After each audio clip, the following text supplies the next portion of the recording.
আমার ভাইরা, ধর্ম উপদেষ্টা হিসাবে যিনি এখন দায়িত্বে আছেন ডক্টর আফামা খালিদ সাহেব, উনি অলরেডি বাংলাদেশের মসজিদের খতিব, ইমাম এবং মুয়াজ্জিনদেরকে সরকারিভাবে, বিশেষ করে পশ্চিমবঙ্গের মতো তাদের ভাতার ব্যবস্থা অলরেডি করছে। এটা যদি কায়েম হয়, এই দেশে যতগুলো প্রতিষ্ঠান আছে, বিশেষ করে বাঁকা চোখে দেখা হয় যাদেরকে আল্লাহর নামে পড়ানো হয়, এই জন্য বাঁকা চোখে দেখা হয়। ৯৬% মুসলমানের দেশে আমরা আহ্বান জানাবো এইগুলো তাড়াতাড়ি কলেজের মতো এমপিওভুক্ত করা হোক, সরকারিকরণ করা হোক, এটা আমরা চাই না। তাহলে তখন এই 2 টাকা 5 টাকার জন্য আপনার পেছনে ঘর লাগবে না তাদের। নবীজি বললেন, জিবরাইল বারবার আমাকে বলেন যে পড়ো পড়ো পড়ো। আমি পড়বো কি? যখনই বলেছে বিসমি রব্বিকা, রবের নামে, তখন আমি আর দেরি করি না। সুতরাং আহ্বান জানাবো আমাদের ছেলে মেয়ে যাদের আছে এইরকম প্রতিষ্ঠান, যেখানে পাবেন অন্তত 3 থেকে 5 বছর আপনি ছোটকালে তাদেরকে কোরআনের সাথে সম্পৃক্ত করার জন্য পড়াবেন। কারণ কোরআনের সাথে সম্পর্ক মানে রবের সাথে সম্পর্ক। কথা বলেন ঠিক কিনা? 3 থেকে 5 বছর আপনি একটু চেষ্টা চালান, এরপর আপনার ছেলেকে আপনি ডক্টর বানান, ডাক্তার বানান, ইঞ্জিনিয়ার বানান, ডিসি বানান, এসপি বানান, যা বানাবেন কোনো অসুবিধা নেই। শুধুমাত্র এখানে 3 থেকে 5 বছর এরকম যত প্রতিষ্ঠান বাংলাদেশে আছে যেখানে কোরআনের শিক্ষা দিয়ে রবের সাথে সম্পর্ক করা হয়, আমি 2টা গ্যারান্টি আপনাকে দিতে পারি। এই 3 বছর 5 বছরের কারণে আপনার ছেলে কোনোদিন নেশা করবে না। 2 নম্বরে, কোনোদিন শেষ বয়সে আপনাকে বৃদ্ধাশ্রমে রেখে আসবে না। কয়েকদিন আগে আমি নীলফামারীর কিশোরগঞ্জ থানায় গিয়েছিলাম। ওরা আমাকে বৃদ্ধাশ্রমে নিয়ে গেল দেখার জন্য। যে দেখি এইদিকে 25 জন, এইদিকে 25 জন, 50 জন মা আর বাবা বসে আছে। এদের চেহারার দিকে তাকিয়ে আমি বুঝতে পেরেছি সবাই তার সন্তানের জন্য বরদোয়া করছে। তাদেরও তো আমাদের মতো ছেলে মেয়ে নেই। কথা বলেন না কেন? আমি 2 জনের সাথে কথা বলেছিলাম, একজনের ছেলে ডিসি আর একজনের ছেলে আমেরিকায় থাকে, অথচ মা আর বাবা 2 জন বৃদ্ধাশ্রমে। চোখের ভেতরে ছলছল করছে পানি। আপনি আজ পর্যন্ত শুনেছেন যে কোরআন জানে, হাদিস জানে, আলেম না, শুধু কোরআনের জ্ঞান আছে, আল্লাহ সম্পর্কে জ্ঞান রাখে, এরকম মানুষ তার মা বাবাকে বৃদ্ধাশ্রমে রেখে দিয়েছে? যদি কোনো জায়গায় রেখে দেয়ও, এর পেছনে একটা কারণ আছে।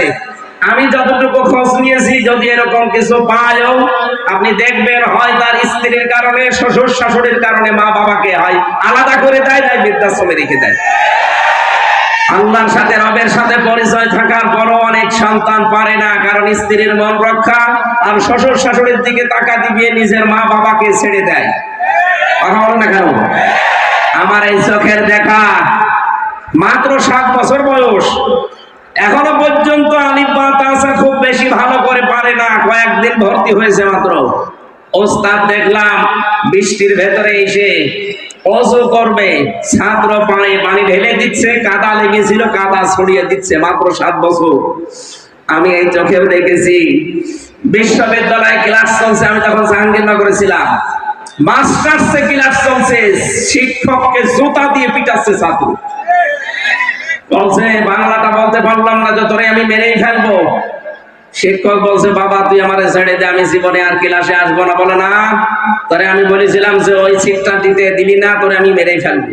ওইটাও ছাত্র, এটাও ছাত্র, ওইটা অলরেডি মাস্টার্সে পড়ছে, জানোয়ার হয়ে গেছে, আর এটা এখনো আলিফ বা শেষ হয়নি, এটা মানুষের মতো মানুষ হচ্ছে। কথা বলেন না কেন?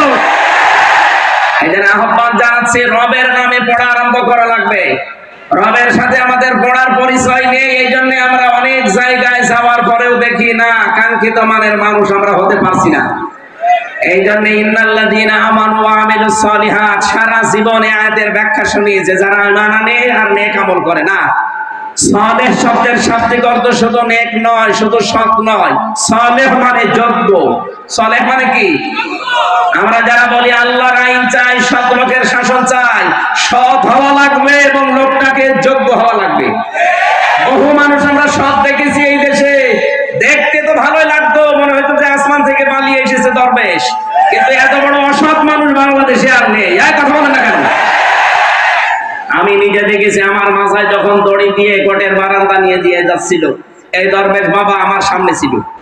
উনি ম্যাজিস্ট্রেটের কক্ষে প্রবেশ করলো, করে কি যেন বলে আসলো, আসার পরে আমারে দেখে উনি হাসি দিল। হাসি দেওয়ার পরে এটাই জানিয়ে চোখ টিপ দিয়ে এটাই জানাতে চেয়েছে যে দেখেন কেমন লাগে। আজ যখন দরবেশকে এই দাড়ি কাটা অবস্থায় নিয়ে যায়, আমারও মাঝে মাঝে মনে হয় ওনার ওই কথাটা, দেখ কেমন লাগে। যদিও এটা আমি মন থেকে বলি না, বিপদে পড়লে আসলে উপহাস করা ঠিক না, কিন্তু ওনারা যা করেছে আল্লাহ উল্টিয়ে ওইটা ওনাদের উপরে ফেলেছে। গতকালকে আমি রাতের বেলা ছিলাম চাঁদপুরের ফরিদগঞ্জ। ওই জায়গায় যে মহিলা এতদিন পর্যন্ত আওয়াজ দিত যে ফিটনেস বিহীন বিএনপি, লাইসেন্স বিহীন জামাত, আল্লাহ ওনারে পুরা কথাটা উল্টিয়ে ওনার শরীরের উপরে আজ লাগিয়েছে। ওনার শরীরের কোনো ফিটনেস নেই, আর ওনার লাইসেন্স তো শেষ। আর কথা বলছে না কেন? আমি তো রাজনৈতিক নেতা না, রাজনৈতিক কথা বলবো ইঙ্গিত দিলাম। দুনিয়াতে যে যা করছেন ওইটা কিন্তু আল্লাহ উল্টিয়ে আপনার উপরে ফেলে দেবে। এখানে এমন কিছু করবেন না। সালেহ মানে কি বলছিলাম যেন? যজ্ঞ। জোরে বলেন কি? এই জন্য এই যজ্ঞ করে করে তুলতে হলে এই দেশে যারা কাজ করছে মানব জাতির পেছনে, আপনি তাদের কাছে থাকবেন। কারা কাজ করছে আপনার বিবেক আছে, আপনি দেখে নিন। যারা ছোটবেলা থেকে গড়ে তুলতে চায় আপনার সন্তানকে, আপনার ছেলেকে, আপনার মেয়েকে, আমি যেহেতু এখনো পর্যন্ত এরকম বয়সে আছি, এজন্য আমার এই চোখে আমি যা দেখতে পাচ্ছি তাই আপনাকে শোনাচ্ছি। যারা মানুষকে সৎ এবং যোগ্য করে গড়ে তুলতে চায়, আপনার ইমানি দায়িত্ব হবে এখন আপনার ছেলে মেয়েকে ঠিক তাদের কাছে নিজে হাত ধরে দিয়ে আসা। নয়তো শেষ বয়সে আপনাকে বৃদ্ধাশ্রমে থাকা লাগবে, অথবা আপনার ছেলেকে দেখবেন বিভিন্ন নেশা ভান করে আপনার সামনে এসে উল্টা পাল্টা গালিগালাজ করছে। আল্লাহ আমাদেরকে হেফাজত করুন। আমরা সূরা মুদ্দাসসির থেকে যেহেতু তাফসীরুল কোরআন মাহফিল লেখা, আমরা এখান থেকে আয়াত থেকে পড়া আরম্ভ করব। আমাদের মেহমানরা ব্যস্ত, ওনারা আরো অনুষ্ঠানে যাবেন। সালাম দেওয়ার পরে আমরা আরম্ভ করছি ইনশাআল্লাহ। মুহাম্মদ সুবহানাল্লাহ আলহামদুলিল্লাহ লা ইলাহা সুবহানাল্লাহ আলহামদুলিল্লাহ লা ইলাহা ইল্লাল্লাহ। জবান খুলে পড়েন সুবহানাল্লাহ আলহামদুলিল্লাহ লা ইলাহা ইল্লাল্লাহ। সুবহানাল্লাহ আলহামদুলিল্লাহ লা ইলাহা ইল্লাল্লাহ। লা ইলাহা ইল্লাল্লাহ মুহাম্মাদুর রাসূলুল্লাহ। আমার ভাইরা, বিশ্বনবী বাড়িতে আসলেন, খাদিজাতুল কুবরাকে বললেন আমাকে ঢেকে দাও। হযরতে খাদিজা ওই দিন তাকে যে কয়টা কথা বলেছিলেন গুরুত্বপূর্ণ ছিল। প্রথম, ইন্নাকা লা তাসিলুর রাহিমা ওয়া তাহমিলুল কাল্লা ওয়া তাকসিবুল মা'দুমা। হে আমার স্বামী, হে কাসেমের পিতা, আপনি ভয় পাবেন না। কোন জ্যেষ্ঠ জিন পরী এগুলো আপনাকে ভয় দেখাতে পারে না, কারণ এই পৃথিবীতে আপনি মানুষের সম্পর্ক রক্ষা করে চলেন। পাবনাবাসী হযরতে খাদিজাতুল কুবরা এই কথা থেকে প্রতীয়মান হয় যে মানুষ আমরা দুনিয়াতে মানুষের সম্পর্ক ঠিক রাখতে পারি, বিশেষ করে আত্মীয়তার সম্পর্ক, রক্তের সম্পর্ক, দলীয় সম্পর্ক, জনগণের সম্পর্ক, এগুলো যারা এই পৃথিবীতে আমরা ঠিক রাখতে পারি তাদের ভেতর থেকে যত রকমের ভয় আছে আমার আল্লাহ নিজের পক্ষ থেকে দূর করে দেন। বলেন সুবহানাল্লাহ। এই কথাটা জানাতে এই রজব মাসে বিশ্ব নবীকে এখান থেকে লক্ষ লক্ষ মাইল দূরের পথ 27টা বছর তাকে আল্লাহ নিজের কাছে রেখে মাত্র 14টা জিনিস যে তাকে শিখিয়েছিলেন, তার প্রথম নাম্বারে এই সম্পর্কটা রব্বুল আলামিন তাকে জানিয়ে দিলেন, রাব্বুকা আল্লা তা'বুদু ইল্লা ইয়্যাহু ওয়া বিল ওয়ালিদাইনি ইহসানা। খুব ভালো করে শুনবেন। 53টা বছর 40 বছরে তিনি নবুয়ত পাওয়ার পরে 13টা বছর জুলুম অত্যাচার নির্যাতনের স্টিম রোলার তার উপরে চলছে।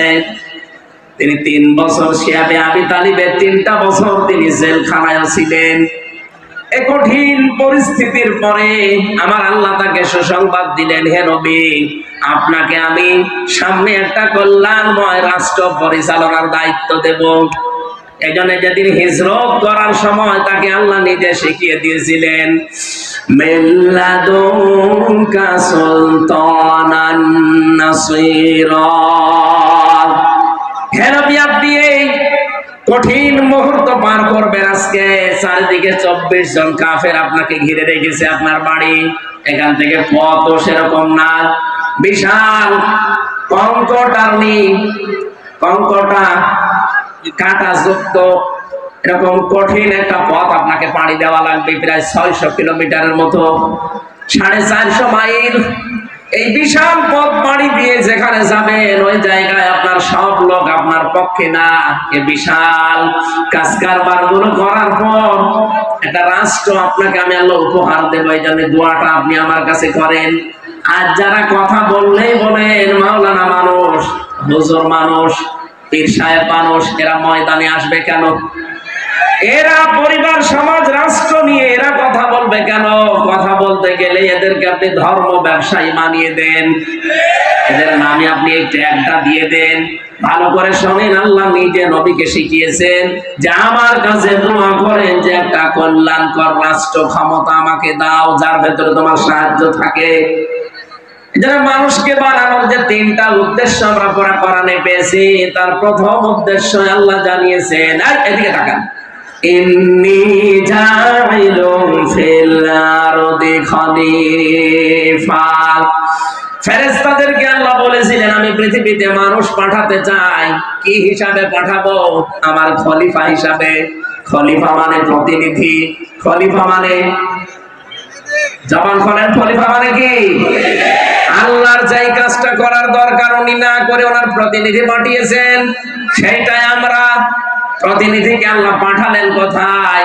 জাইলুন ফিল আরদি, জমিনে। কোন জায়গায়? আরো জোরে বলেন। আপনাবাসী জবান খুলে উত্তর দেবেন, আমরা কি আজ আল্লাহর খলিফা হিসাবে জমিনে আছি? না, জমিনটা জালেমরা ফাঁকা পেয়েছে, এজন্য তো 180 মাইল বেগে চালাচ্ছিল।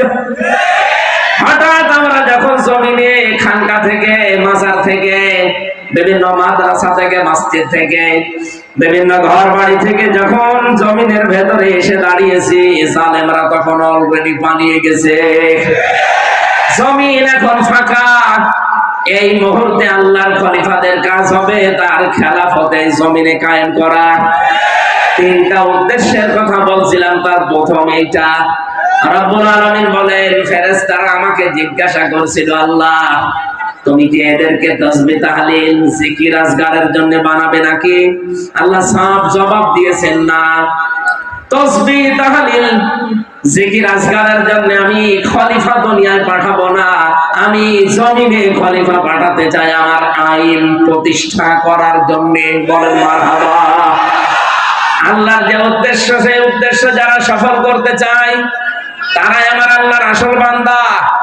আপনি রহমানের বান্দার যে 13টা গুণ পাবেন সূরা ফুরকানের ভেতরে, তার ভেতরে এইটা আছে।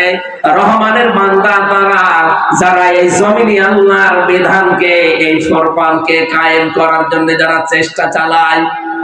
এই বাংলাদেশে যত মানুষ এখন আমরা বাস করছি, একটা খুশির সংবাদ বলছি, আগস্টের 5 তারিখের আগ পর্যন্ত এই দেশে মাত্র 100 জনের 15 জন মানুষ খেলাফতের এই দায়িত্বের ঘোষণা দিত। কত? এই ছেলে, আরে ডিস্টার্ব করে কাজের ভেতরে।